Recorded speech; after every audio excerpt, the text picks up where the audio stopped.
Le ministère de la Construction, du Logement et de l'Urbanisme présente les 13 minutes du M+.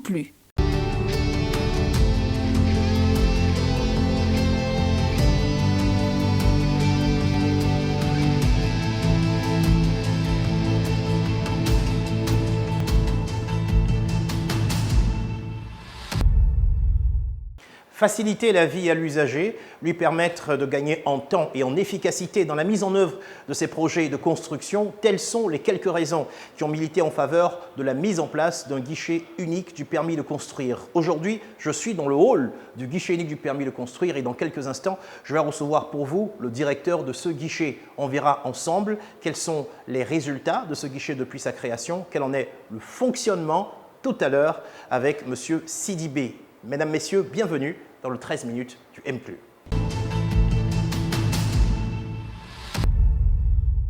Nous allons tendre notre micro à notre expert. Il s'agit du directeur du guichet unique du permis de construire, M. Lanciné Sidibé. Bonjour, M. Sidibé. Monsieur, bonjour. Il existe aujourd'hui un guichet unique du permis de construire.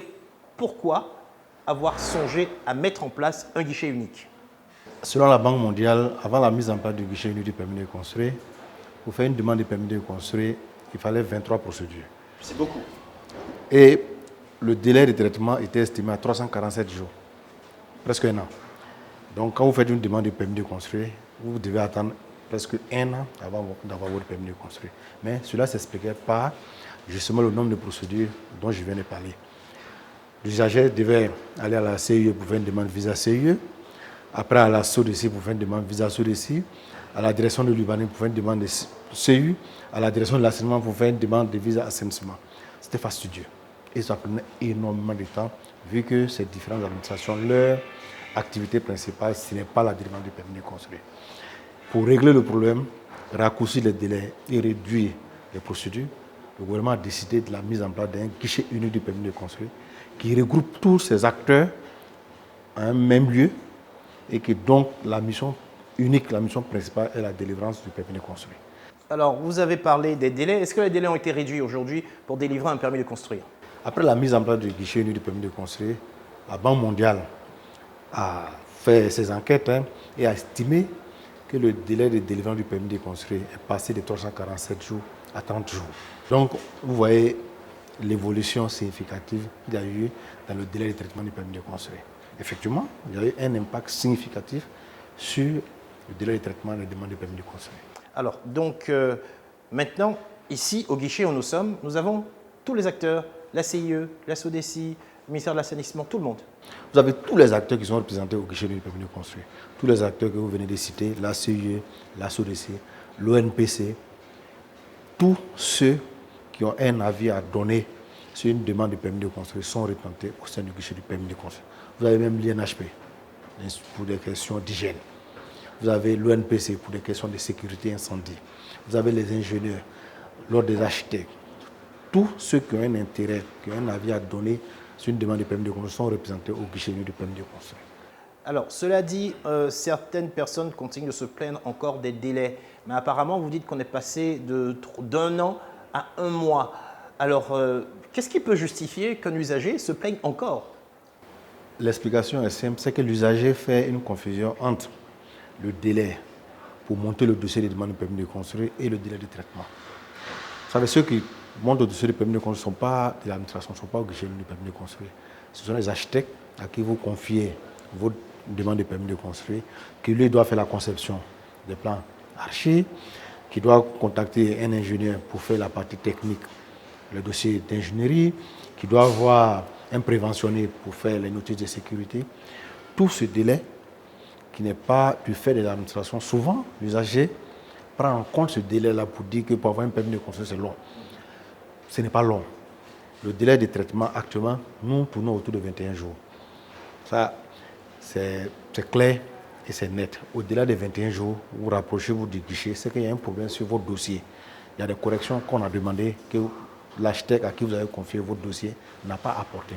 C'est ça qui explique que votre dossier est là. Donc, le conseil à donner, quand vous confiez votre dossier à un architecte pour faire la conception, pour faire la demande de permis, demandez-lui le reçu de dépôt. Ce reçu de dépôt vous permet de savoir si effectivement la demande a été effectuée. Et à partir de la date qui figure sur ce reçu de demande, ça vous permet de compter, de mettre vos comptes à rebours en marche et de savoir le temps que votre dossier met au guichet du permis. Il y a un deuxième délai aussi qu'on nous impute. Souvent, c'est le délai de l'ACD. Les gens font la confusion. Il n'a pas d'ACD, il veut construire, il dit bon, je vais commencer à construire. Mais vous n'avez pas d'ACD, vous ne pouvez pas faire demande de permis de construire. Et on dit que c'est compliqué, c'est long. Non, ce n'est pas long, c'est autour de 21 jours pour avoir un permis de construire. Combien de permis de construire vous arrivez à délivrer à peu près? Au départ, en 2015, le nombre de permis de construire délivrés dans l'année, ça n'atteint pas 200 permis par an. L'explication est simple, c'est qu'il y avait, pour avoir un permis, c'était compliqué.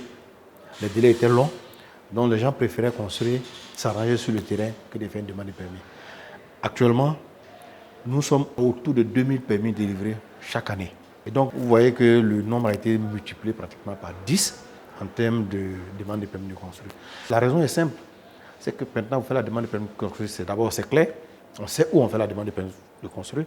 Ce n'était pas évident avant, parce que, comme je dis, il y a deux types de permis, il y a le permis municipal, le permis ministériel, et comme chacun dans son lieu de service traitait la demande de permis de construire, l'usager devait savoir s'il faut aller au ministère de la Construction pour faire la demande de permis de construire, s'il faut aller à la mairie pour faire la demande de permis de construire. Donc tout ça, c'était dissuasif. C'était contraignant. Donc ils préféraient construire sans faire la demande. Alors que maintenant que c'est clair et que c'est au guichet nu de permis de construire qu'il faut faire la demande, dans tout le district d'Abidjan, il vient tranquillement, il dépose son dossier. Quand c'est prêt, on l'appelle, il vient retirer. Donc la simplification de la procédure de délivrance du permis a permis d'élever le nombre de permis demandés et délivrés par an. Alors vous parlez de simplification. Est-ce que vous avez prévu une dimension digitale pour simplifier encore la procédure aux usagers? Tout à fait.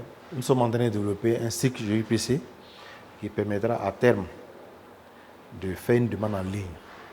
C'est-à-dire l'acheteur n'a pas besoin de se déplacer de son bureau avec une connexion Internet.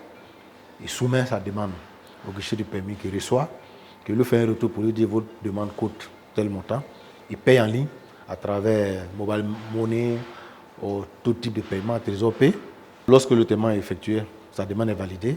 L'instruction se fait en ligne. À la fin de l'instruction, on transmet de façon numérique au signataire, qui avec la signature électronique qui a été développée par l'administration, signe de façon électronique et le retour est fait à l'acheteur pour dire voilà votre permis. Il n'a même pas besoin de se déplacer. Donc, le cycle GUPC est en cours. Actuellement, c'est la SND qui fait le développement. Il est prêt, il y a juste quelques corrections à apporter. Nous sommes en phase de test avec les architectes. Lorsque les tests seront concluants, nous allons lancer la phase de déploiement pour tout le monde et la demande en ligne sera possible. Oui, alors donc il y a deux dimensions. Il y a la demande qui sera totalement digitalisée et ensuite il y a la dimension de contrôle. De quoi il s'agit? La dimension de contrôle, vous savez actuellement le contrôle il est humain. C'est-à-dire les gens se promènent sur le terrain et pour pouvoir identifier les constructions. Ça c'est fastidieux. Vous ne pourrez jamais avoir suffisamment de personnel pour couvrir l'ensemble du territoire du district d'Abidjan. Donc nous avons pensé à digitaliser justement ce contrôle. C'est un contrôle électronique à travers les images satellitaires, les drones, qui permettent de couvrir l'ensemble du territoire du district d'Abidjan, de détecter à travers l'intelligence artificielle les constructions en cours et donc de nous donner l'information qu'à tel endroit, il y a une construction en cours. Et avec la base de données, on saura s'il y a un permis ou pas. C'est pourquoi je parle d'une base intégrée, système intégré de gestion, qui communique avec les informations du terrain. On s'assure qu'il y a un permis ou pas, on a l'information. Et on diligente une mission pour aller soit arrêter les travaux ou au type de vérification. Waouh! Donc ça veut dire que vous aurez un système de surveillance satellitaire et par drone, donc en tout cas une surveillance aérienne qui permettent, grâce à l'intelligence artificielle, de détecter que, attention, ils sont en train de mettre du sable ici, attention, ils sont en train de creuser, attention à quelque chose, et ça attire l'attention. Et vous, puisque les lots sont connus, vous pouvez savoir si sur ce terrain-là, il y a oui ou non un permis de construire, et donc ça détermine votre intervention ou pas. Tout à fait. Waouh! L'avantage, c'est que d'abord on réduit le nombre, la main de l'homme, qui peut être interprétée à tous les niveaux, on entend beaucoup de choses. Avec le contact électronique, vous n'avez pas en face de vous quelqu'un que vous pouvez corrompre. Ça, c'est le premier avantage. Le deuxième avantage, ça nous permet de mieux utiliser nos ressources humaines, puisque au lieu que l'agent avec une moto qui utilise du carburant, du temps, sillonne la ville d'Abidjan pour éventuellement détecter une construction non réglementaire, il est directement orienté vers la construction. On lui dit à tel endroit, avec telles coordonnées, vous allez à une construction qui est en cours et la construction n'est pas autorisée. Donc vous ne pouvez rien faire, même si vous êtes d'accord avec l'agent. Si l'information vient de la base, on aura une salle de contrôle qui permet de faire cette surveillance. Monsieur Sidibé, quand on vous écoute, on se rend compte que tout a été mis en place pour faciliter l'obtention du permis de construire. Pourtant, on a encore des constructions illégales, anarchiques et des bâtiments qui s'effondrent. Quel appel est-ce que vous pouvez lancer aujourd'hui aux usagers pour les inciter à s'orienter plutôt vers le permis de construire? L'appel à lancer, c'est que l'administration fait tout, met à disposition tout un dispositif justement pour simplifier, accélérer les demandes de permis de construire. Vous savez, à Abidjan, on ne construit pas n'importe quoi, n'importe où. Il y a des règles. Je conseille aux gens, avant d'acheter un terrain, venez au guichet pour savoir ce qui est faisable sur ce terrain. Parce que vous voyez un terrain à 200 millions, 300 millions, 400 millions, après on vous dit que la hauteur maximum autorisée c'est plus 1. Mais vous, quand vous avez acquis le terrain, vous faites un projet commercial, construire des appartements, mettre en location. Mais quand on vous a dit que c'est plus 1, vous aurez investi pour rien parce que l'investissement ne sera pas rentable. Avant d'acheter un terrain, venez au guichet. On vous dira, dans cette zone, voilà ce qui est faisable. Et en connaissance de cause, vous achetez le terrain parce que vous avez prévu peut-être faire une résidence pour y habiter ou construire un projet commercial. Monsieur Sidibé, merci de nous avoir reçus. Merci surtout à vous de nous donner la parole pour communiquer, pour pouvoir expliquer aux usagers les missions pour lesquelles nous sommes là, pour les sensibiliser à faire une demande de permis de construire. Merci à vous. Merci. Je recevais pour vous Monsieur Lanciné Sidibé, directeur du guichet unique du permis de construire. C'était notre expert. Tout de suite, la parole à l'usager.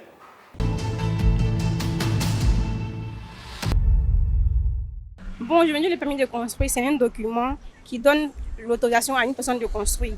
Parce qu'avec les constructions anarchiques et autres, c'est pour le bien-être en fait, de la population. Puis chaque fois, on a les inondations, on voit les immeubles qui s'écroulent. Je me dis que bon, le site, il n'y a pas eu une analyse préalable. Donc, ça fait que l'emplacement même du logement est un danger. Donc, c'est pour un souci de sécurité, voilà. Le permis de construire, c'est un acte administratif qui vous autorise bel et bien de faire une construction. Oui, je connais bien le permis de construire. C'est un document dont on a besoin pour pouvoir, comme son nom l'indique, pouvoir procéder à la construction d'une maison. Peut-être bien construire peut-être un immeuble ou bien une maison basse. C'est ce document qui permet à cette personne de pouvoir établir, commencer sa construction. Le permis de construire est une autorisation que l'État donne à un individu autorisant ces derniers à construire. Mais cette autorisation sûrement est donnée après une étude. C'est la fin de ce numéro du 13 minutes du MCLU. Il y a une seule chose à retenir. Permis de construire, permis de construire, permis de construire. C'est une question de civisme et de respect des règles de l'État. À bientôt pour un futur numéro du 13 minutes du MCLU.